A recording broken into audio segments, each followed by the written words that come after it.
You know, one of the amazing things about the Leadership Institute is it's been going on for 30 some odd years, and I understand over close to 150,000 kids have gone through this.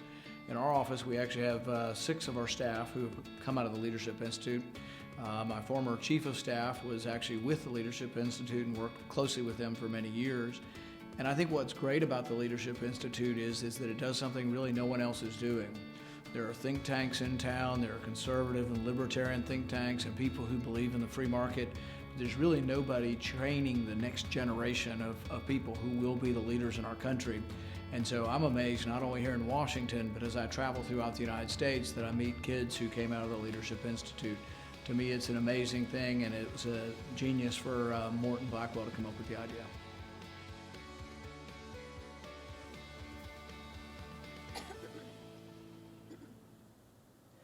Welcome to our next session, Religious Freedom in America. Would the Pilgrims still be welcome here? Moderated by Cal Thomas.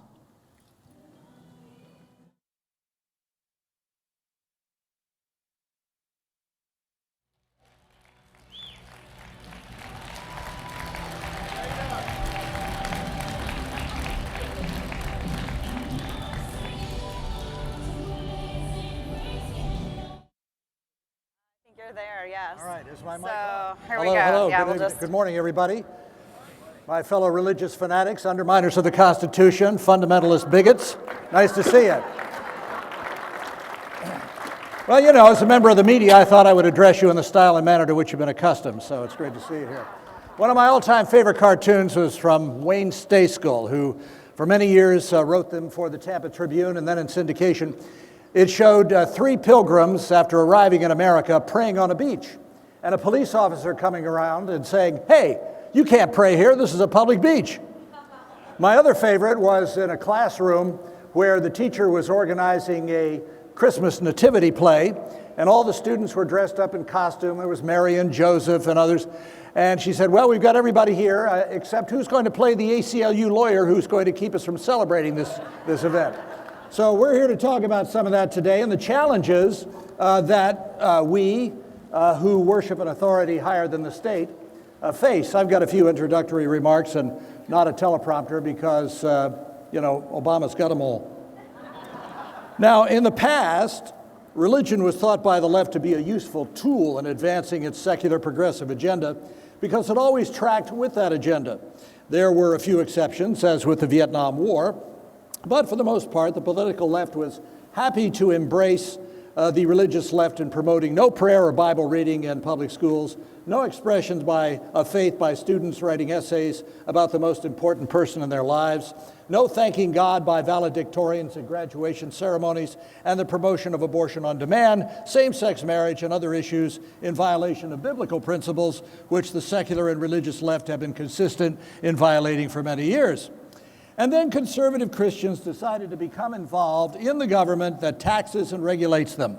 And suddenly, they were violating church-state separation. And some suggested they had no right to speak in, much less be in, the public square. As has often been said, and I wish I had been the first to say it, if the left didn't have a double standard, they would have no standards at all.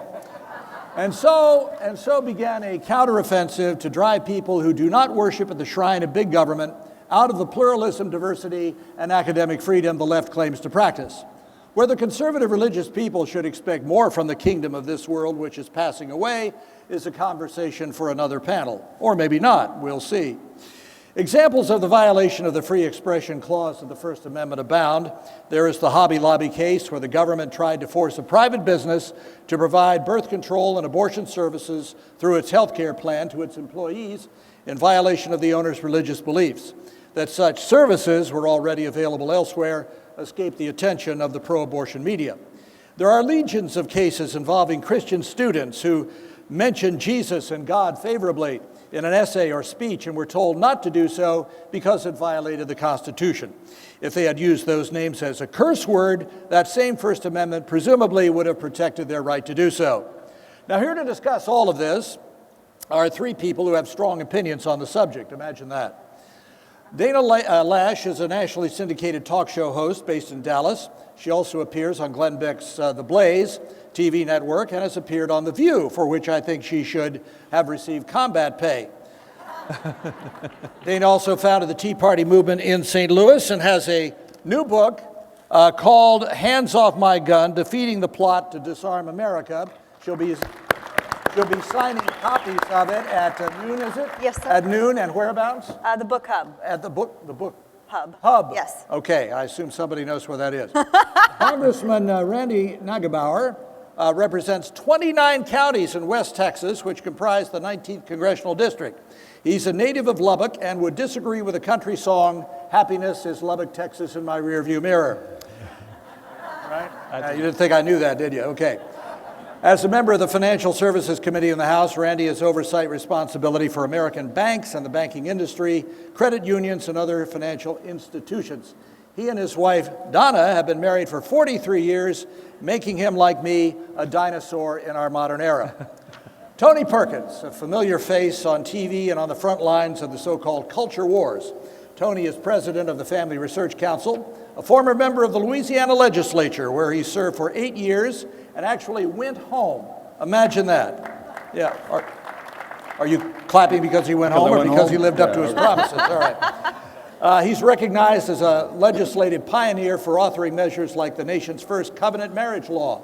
Although he had no opposition for re-election, he kept his pledge to serve only 2 terms and left office at the completion of his term in 2004, a practice that I wish certain other people would follow. Yeah. I think I become a political environmentalist. I believe in, with all due respect, Congressman, recycling trash in Congress for the same reason, because each left in one place too long begins to emit a foul smell. Now, let's ask each of our panelists here what they think is the most serious challenge to religious freedom in our day. Let's start with you. Oh, Dana. goodness. The biggest challenge. Well, in terms of liberty with regards to religious liberty, I'm not sure that exists anymore.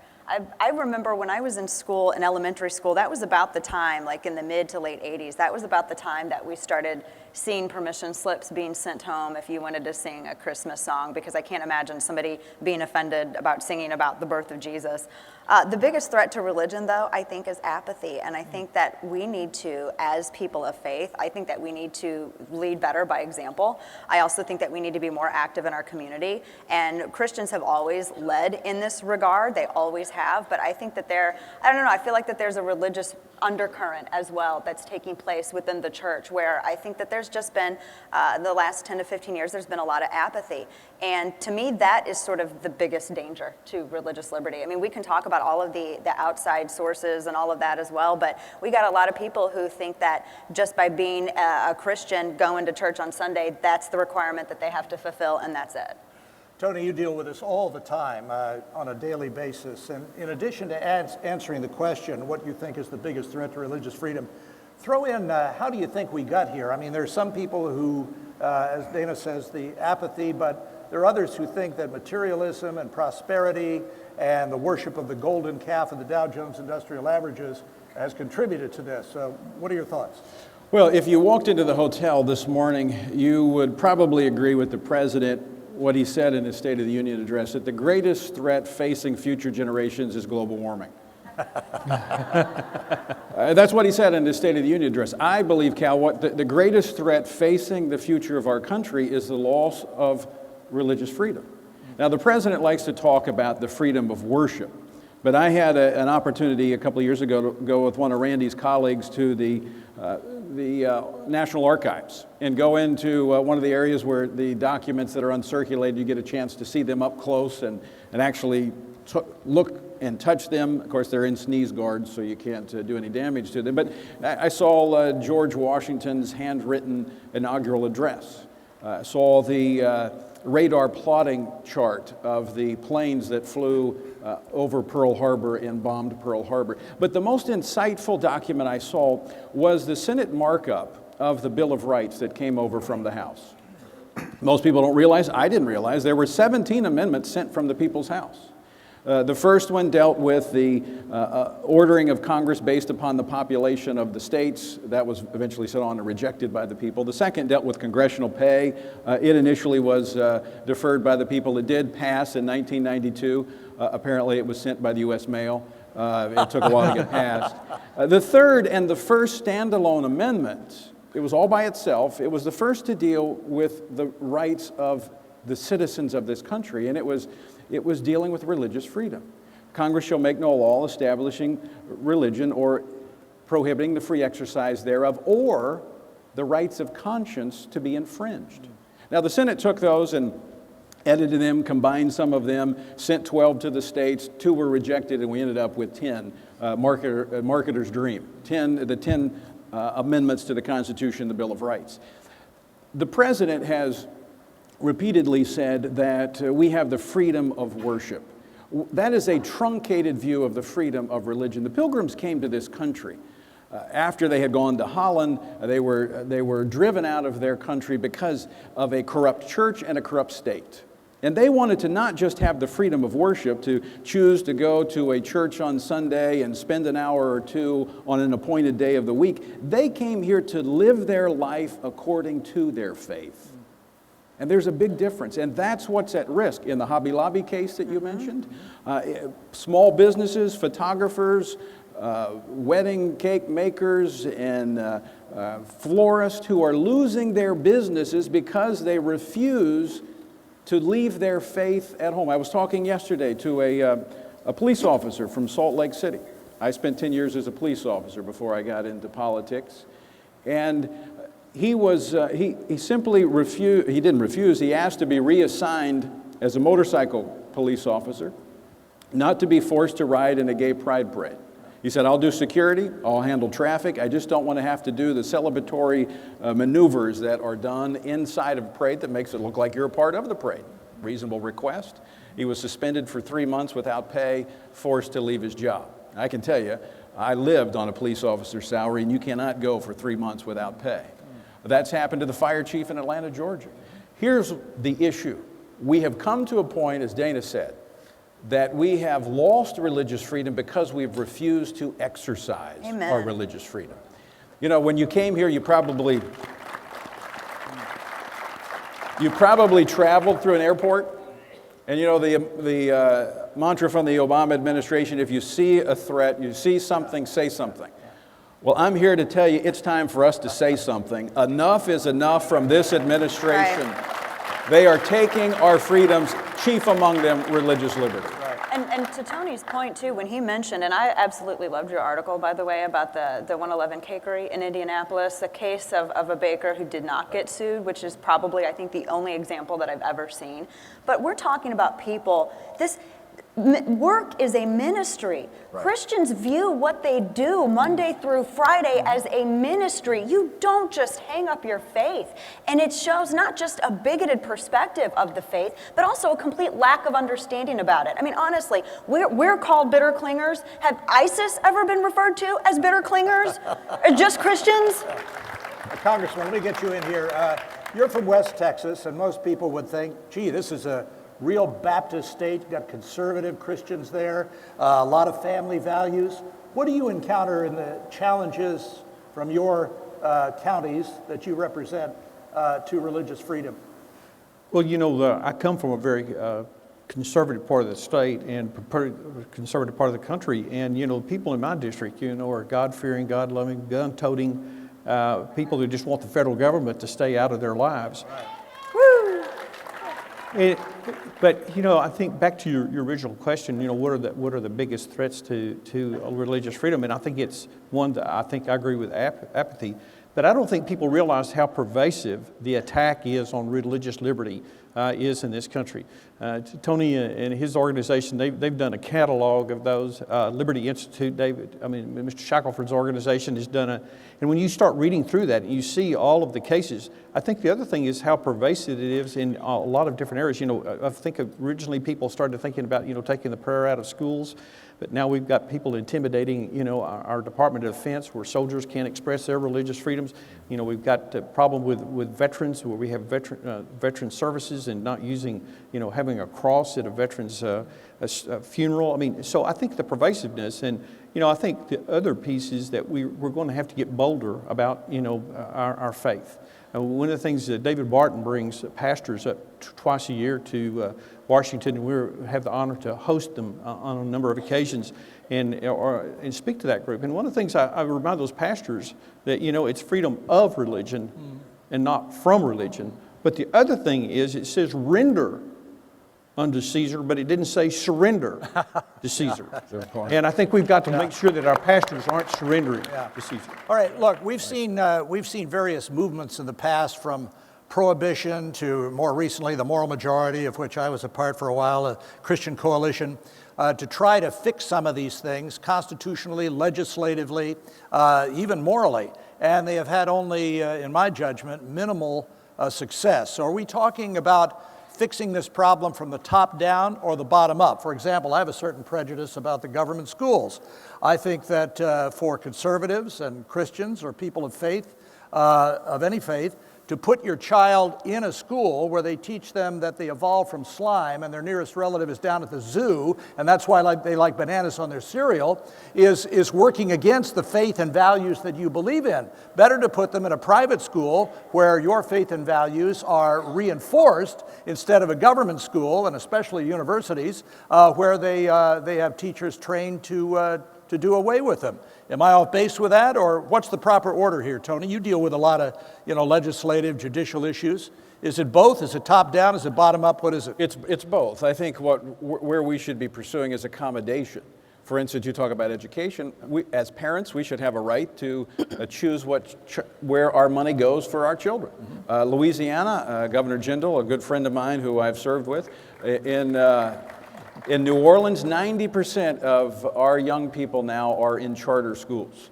Parents are making their choice. We've got them out of the failing schools there in New Orleans. Now, Katrina helped a little bit, but we've gotten them. But parents should have a choice as to the future of their children. And this is a key point with government. Government thinks it knows best, whether it's our health care, whether it's our education, or whether what kind of guns we have in our closet. Government needs to stay out. However, government has an obligation to go back to these fundamental rights. And I want to drive this home, especially with, I know the conservative movement is broad, and there are those that may choose to be non-religious, and that's fine. And the conservative movement is broad enough for them.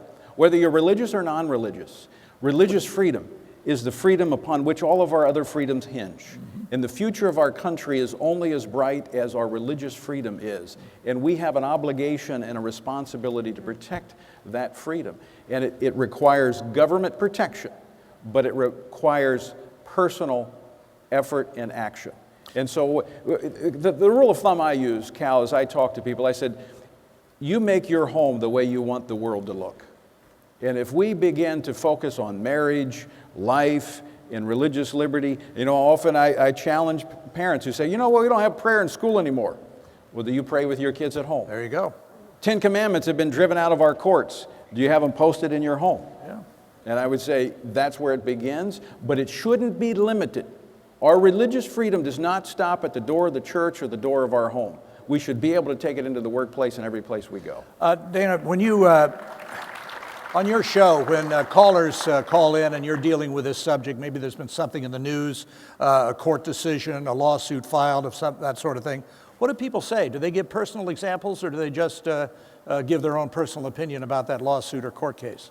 Usually it's mostly opinion. And one of the things that I found incredibly striking since doing the program, we're in like 66, 67 cities now across the country, is that no matter, because I have atheists that listen to the program. Yeah. I'm a Christian, and I'm a total partisan hack. Yeah, for you know what their national holiday is. I don't lie about it, yeah. April 1st, thank you very much. But I have a lot of people who call in, and they understand. I mean, one of the things that Tony had said is that, if not religious liberty, then what? This is one variable in a multifaceted attempt for the government to grab individual rights. You don't have to be a Christian to be affected by loss of religious liberty. Because if one liberty is taken, more liberties will be taken.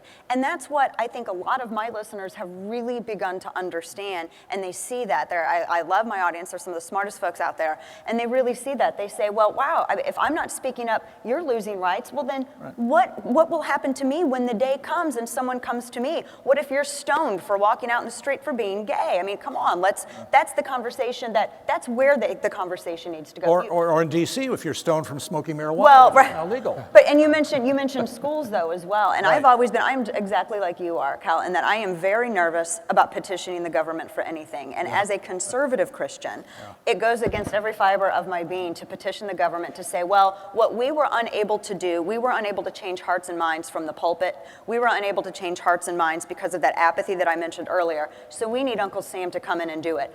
This is why we're in the position that we're in. Right. Exactly. Well, Congressman, in the past, we've had things like the Religious Freedom Restoration Act, legislation that has sought to force the government to conform to the Constitution. Imagine that you would have to pass laws to get the government to conform to the Constitution. What can be done legislatively to improve the equal rights of students in schools and adults in the public square to not cry fire in a crowded theater, but to speak their minds about same-sex marriage, about abortion, about faith in God, and all of these other things that Jefferson called self-evident truths? Well, that's a good question, and certainly in Congress, we're looking always, particularly conservatives, looking for opportunities to reinforce that. You know, I sit on the VAT team, which is a value action team, which is one of the conservative parts of our caucus, and we address those. You know, we sign on to amicus briefs. We'll do resolutions. We try to use the power of the purse for an agency that we think is abusing, religious freedoms in that particular agency. And so we're always trying to be cognizant of ways that we can do that, and even writing letters, for example, to the Secretary of Defense, saying that young men and women that are putting their lives on the line every day have the right to sit down with a chaplain and have some counsel of their faith. Right. Well, they've even been, banning Bibles in areas where there are Muslim nations and our people are serving. But of course, in those countries, particularly Saudi Arabia, you can't bring in a Bible. But what's that all about? Is that continuing to be a serious problem? Well, it's this politically correct thing. And so we're denying these soldiers, the opportunity to have their Bibles and to read their Bible and profess their faith.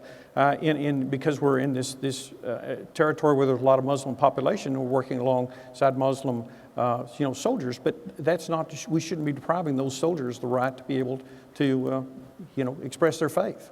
I feel like it's time to make Christians a protected class, because this is really ultimately.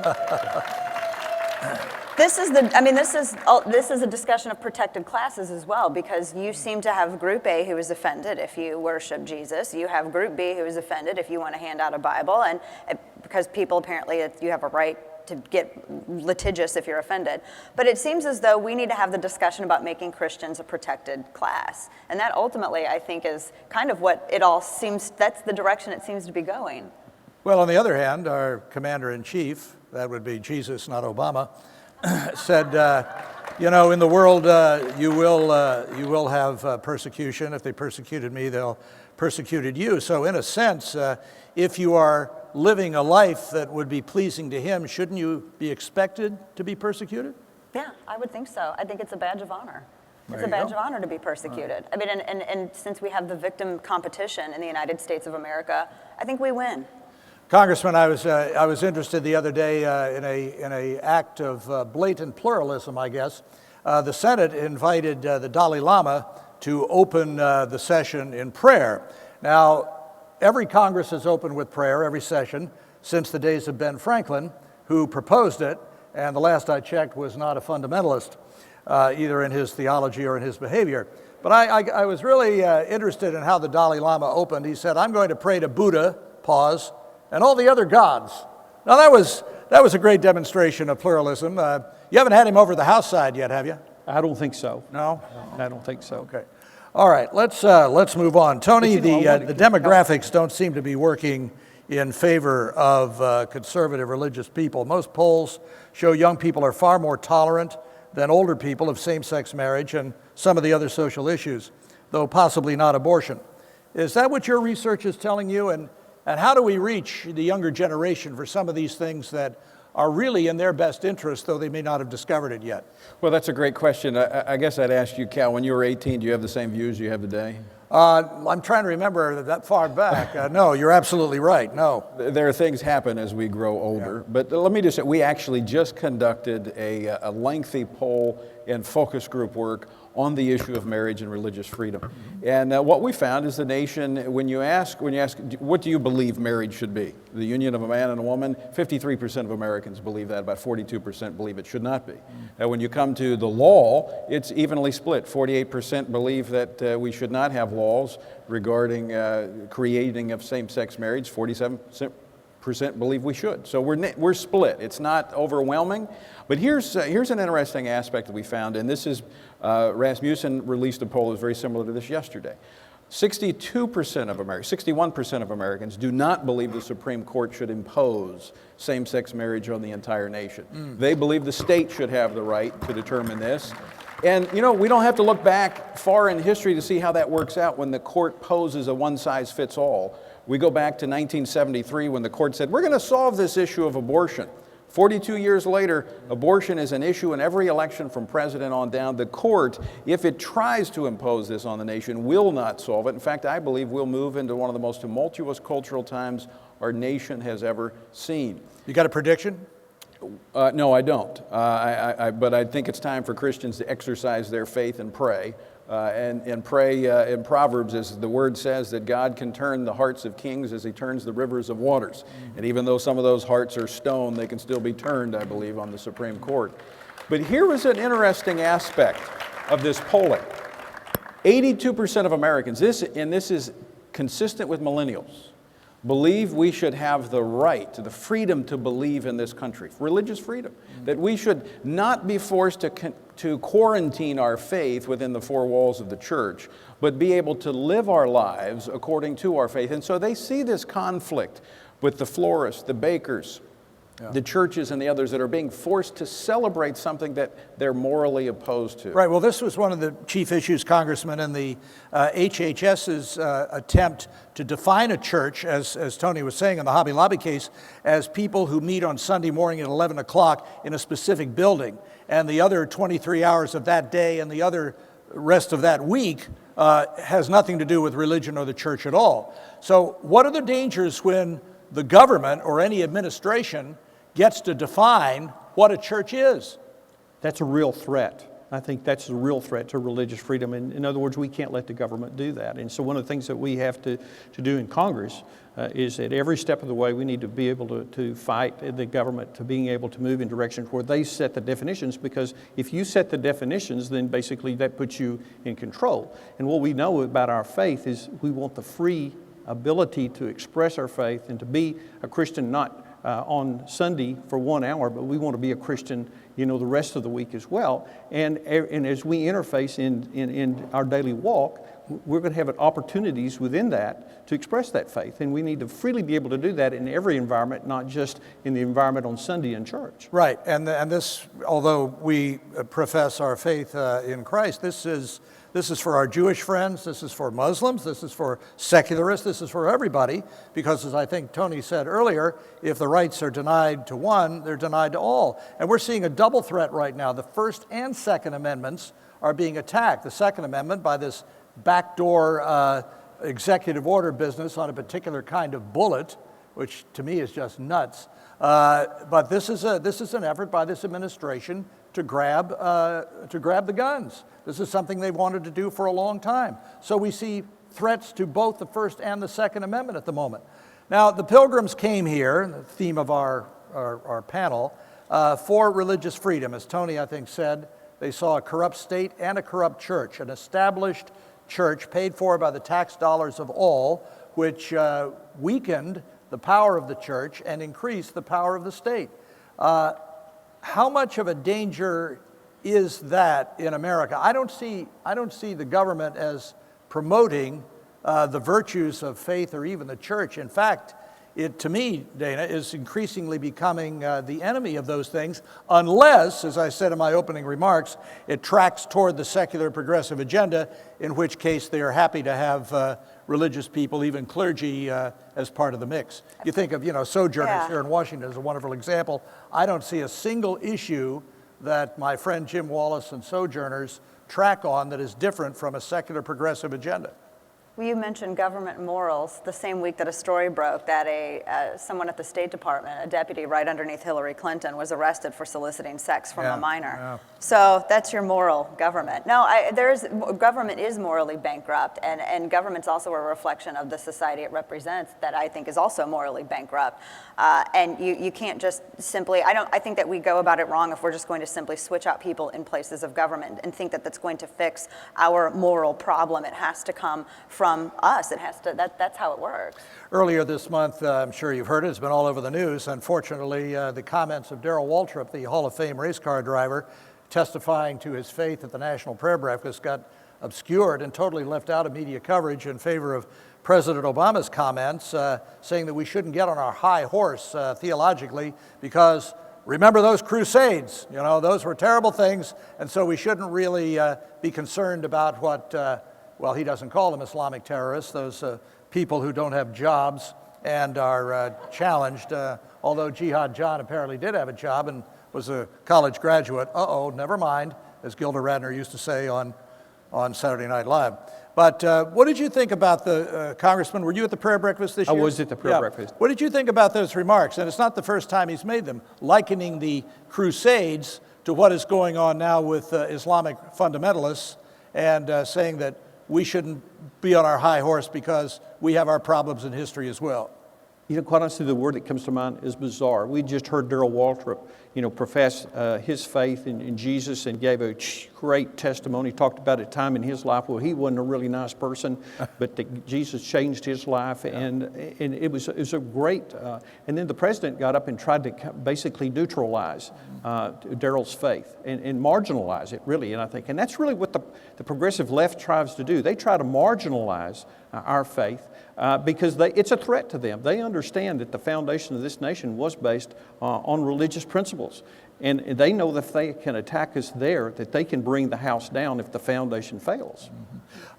Every president, it seems, is called upon to make some statement, or presidential candidate, not just a president, to make some statement of faith. Some seem more genuine than others. I remember George W. Bush, when asked during one of the debates who his favorite philosopher was, he said, Jesus. President Obama testifies in an interview with Christianity Today that he believes in Jesus Christ, and some people have a problem with that, but it's out of his mouth. I don't think you can judge another person's faith. You can certainly judge their actions and their consistency with that faith on matters that Scripture speaks to, such as the value of human life and what marriage is supposed to be. But are we placing too much emphasis on sound-biting these presidential candidates' faith? If you look at the congressional directory, the last time I looked, no member of Congress is listed as an atheist, because you never know when religion might be helpful in your campaign for re-election. I mean, But what does this mean? Do you think these reporters who ask these questions ought to go deeper? And how far is deep enough, and how far is too far? Tony, what do you think? Are these legitimate questions? Well, I think, first off, polling would say that Americans want their leaders to have a recognition of God, because I think there's comfort in knowing that when the voters aren't watching, at least the politicians think God is watching. But there is, I think for us as voters, the profession of faith is one thing, but the practice of the faith is the real thing. This president proclaims to be a Christian, but his practice is anything but when you look at his policies. He is dismissive of Christianity and deferential to Islam.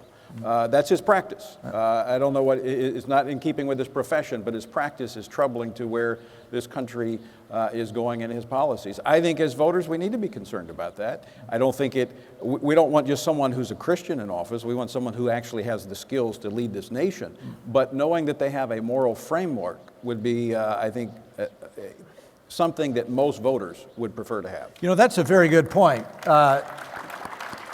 And Dana and Congressman, follow up on that. I like what Tony just said. We don't want necessarily someone who is a Christian in office, but somebody who is competent.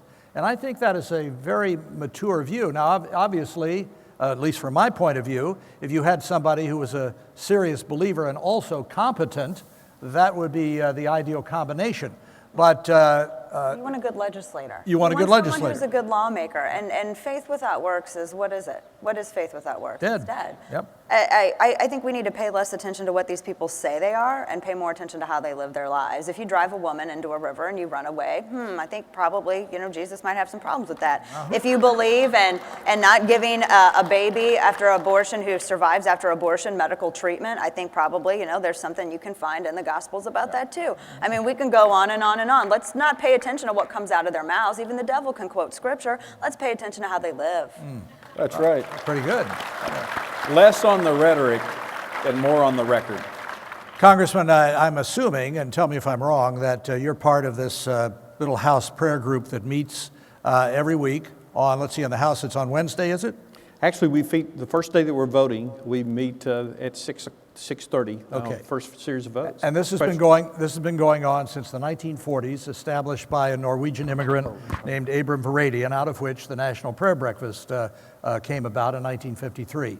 So when you get in there with, and I assume there are at least one or two Democrats who join you, when you get in there and you pray for each other, without revealing what goes on in private, what is the dynamic in that, and why is there such a disconnect between the relationships you build with members of the other party in that group, and it seems to disappear when you get to the House floor?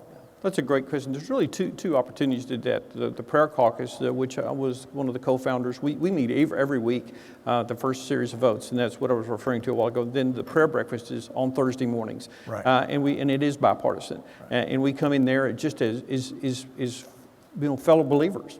And we leave our politics outside the door, and we pray for each other. And Congress is just like a little community. We got members in there with health problems and marital problems and financial problems and all of those. And sometimes they share those, and we pray for each other. We pray for their nation. So it's a time, and then we spend a little time in the Word, and we have members come and share their personal testimony. I had the opportunity to do that just a few weeks ago at the Thursday breakfast. So what difference does it make? Is there a temptation at times to lay hands on them quickly?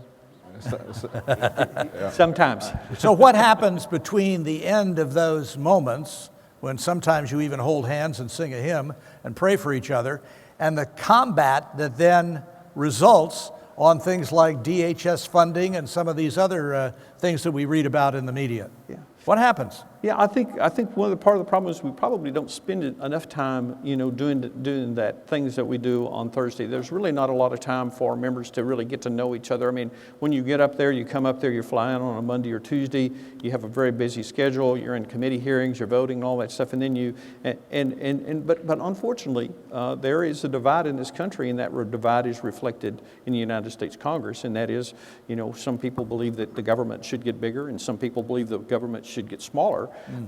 And even in that discussion is among Christians, but they're just different political philosophies. And bigger government is working so well, isn't it? Yeah. In the time we have remaining, about 6.5 minutes, let me get from each of you a prediction of what's going to happen in the future to religious liberty if things continue as they are, if there's no reversal. Because let's just take same-sex marriage, as Tony referred to, a decision coming up by what I call the not-so-Supreme Court very soon. And the polygamists have already said they're next in line. They say if men can marry men and women can marry women, then they want plural marriage. They want to be able to take a number of spouses. And right behind them, there are groups who are promoting adult child marriage, adults who want to marry children, as they do in some Muslim countries. The question I have is what's to prevent them? If the standard has evaporated for these things and everybody demands their own rights, then who's going to say this far and no further? We never thought in my childhood that we would get to abortion on demand, same-sex marriage, pornography is $1 billion industry, and many of these other things that confront us. So what's the future look like unless there is, well, what we call in evangelical circles a revival, a turnaround, a coming to our senses? The great line from the prodigal son who winds up in the hog pen and says he doesn't have to live like this anymore. He came to his senses. Dana, let's start with you. What do you think the future looks like if there's no turnaround? I shudder to think. I know one of the first things that we'll see are religious figures, people or preachers behind the pulpit being targeted, being dragged into court for what they're saying. My father-in-law's a preacher. And I am concerned about just speaking biblical principles within the four walls of the church, what that could mean in a court of law if all of this continues to go down the path that it's going. Right, we've already seen some of that with the mayor of Right. Houston, the It's lesbian happening. mayor of Houston, who was tried to subpoena in advance the sermons Right. of Houston pastors. Going after in case Houston they- pastors, Right. people who you will have to keep your faith at home. You will not be able to be a public Christian. You will have to hide your Christianity. You will not be able to be a business owner and work on principles of faith. That's where we're going. And it is not fair and it is not equal. In order to accommodate someone else, you must be deprived of a right. That is the promotion and preference of one group above another before the court of law, which is unconstitutional. End of story. End. Congressman, we'll let Tony have the last word, but what are your predictions of the future if things don't turn around and they keep going the way they're going? Yeah, I think if we lose our religious liberty, we lose the country. That's quite honestly, I think that's where we are. I used to, and I still think it is this huge deficit that we're accruing for future generations, I think is one of the biggest threats to our nation. But I would tell you right behind that or right alongside that is religious liberty, because basically that's the principles that this country was founded on. And again, as I said a while ago, if you lose the foundation, the house crumbles. And I was a home builder for a number of years, and we paid a lot of attention to the foundation because the rest of the house was built on that foundation. And so if America doesn't stand up and take a bold stand about their religious freedoms and liberties, then they're going to lose them. And we need the pastors to take a bold stand. You asked a while ago who the real warriors are. Certainly we can do things in Congress, but the real warriors are the baker and the florist and the people that were not going to stand up for that government intimidating them, and they were going to stand up for their religious principles and their beliefs and their freedoms and exercising those. We need to support those people because those are the people that are making a difference. And I think as conservatives and American citizens, I think we need to educate ourselves as exactly what's going on, because it's just a gradual erosion that's going on. It's been going on for a number of years, and if that erosion continues, then the foundation will wash out. And a right once lost is very difficult to get back. Tony, sum it up for us, as you so eloquently do. Well, Cal, I believe, as I said earlier, the future of America turns on the hinges of our first freedom. And it is so important that we preserve that freedom, that we not shrink back, that we not grow silent, that we not hide in the shadows because of the intimidation of the left, but I think we should all join Ben Carson on the list of extremists who will defend our nation's freedoms. Well said. Don't forget Dana's book. She'll be signing them at 11 o'clock in the... 12. 12 o'clock. You're at 11. I'm at 11 o'clock. I'm at 12. My book, What Works? Common Sense Solutions for a Stronger America. You'll love it. I'll sign it if I ever amount to anything. You can sell it on eBay for twice the price. I'll be down to the Washington Times booth number 400, right after this. And Dana at noon. And what's the name of that place again? The Book Hub. The Book Yes. Hub. Not the pub. Not the pub. The hub. Thank you. Thanks for your kind attention. God bless you. And as they say, God bless America.